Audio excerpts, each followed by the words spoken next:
They say the universe doesn't scream when it breaks, it whispers.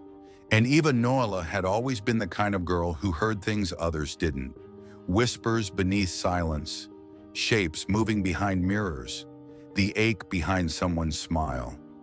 She called it the hum, a constant pulse just under the surface of the world, like a thread pulling her towards something she couldn't name. The night the stars disappeared, the hum changed. It began on the roof of her apartment, surrounded by empty soda cans and forgotten cigarette burns. She had gone up there to be away from the noise of everything.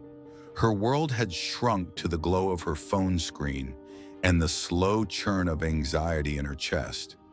She didn't expect the sky to go dark. At 3:14 a.m., every star blinked out, like the universe holding its breath. No meteor shower, no blackout, just an overwhelming stillness that felt intentional. The air tightened, time seemed to bend. And somewhere deep in her chest, Eva felt a tear she couldn't see. The next morning, no one else seemed to notice, or maybe they were pretending. People still crossed streets, scrolled timelines, and drank overpriced coffee, but they were quieter, like something in the world had slipped out of place, and no one wanted to admit it. Even the birds felt like they were singing the wrong songs. Eva couldn't unfeel what she'd felt, and whatever it was, it had started with her. Eva hadn't dreamed in months, or if she had, the fog of waking always took them. But that night, as the street light outside her window hummed low, sleep pulled her under like deep water. The dream didn't begin with sound or light, but with the feeling of movement. She was walking barefoot down a long corridor. The walls were tiled like a hospital but had no seams, no dirt, no doors, just endless white. Her footsteps didn't echo, though she was sure they should have. She reached out to touch the wall, but her hand passed through it like mist.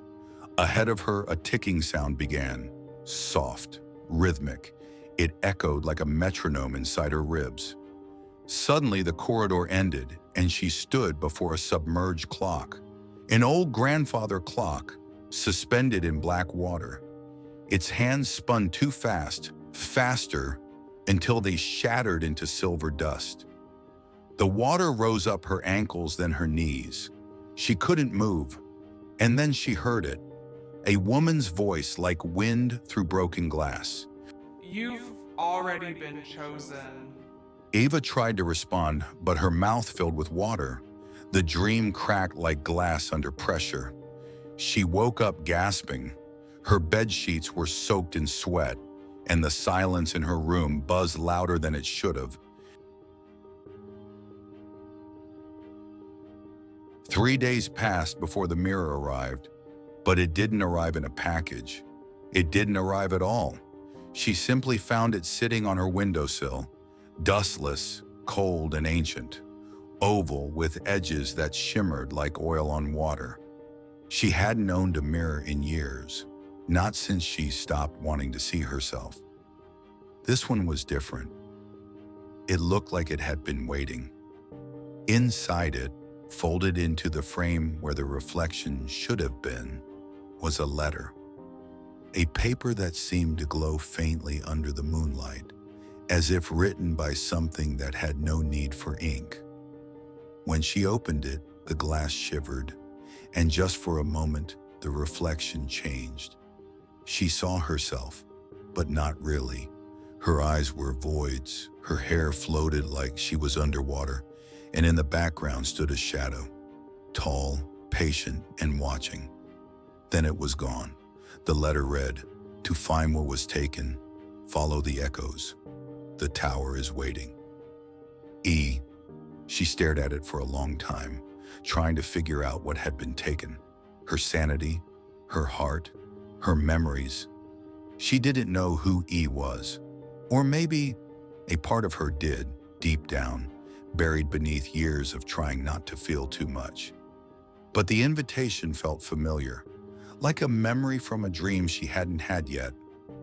The hum in her chest returned, louder this time, not painful, just insistent.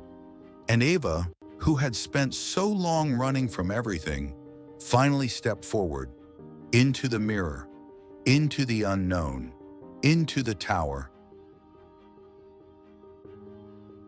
Eva stood at the mirror's edge, heart steady, breath quiet. The glass shimmered like liquid starlight, rippling with unseen currents. Her hand reached forward, not in hesitation, but recognition. As her fingers touched the surface, it folded inward, and the room collapsed into a void. She emerged into a hushed plain, fog stretching to a horizon that didn't exist.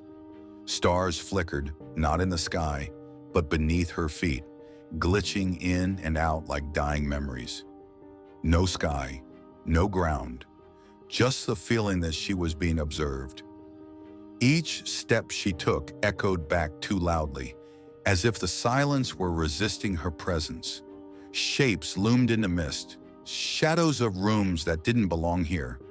A child's bedroom lit by a flickering lamp, a door aflame and screaming shut. A mirror like the one she stepped through, cracked now in bleeding light.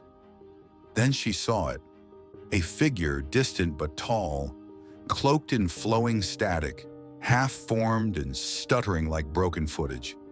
Its head turned slowly toward her, but no face revealed itself.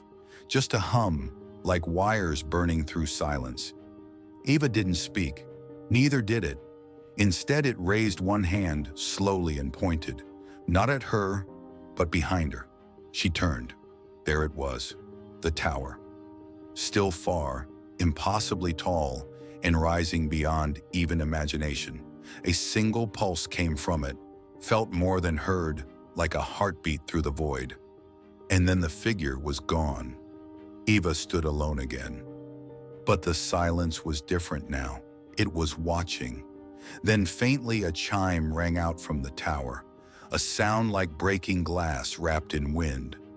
With it came a slow pull, not physical, but woven into her bones, urging her forward. Whatever waited in the tower, it had already begun calling her by name.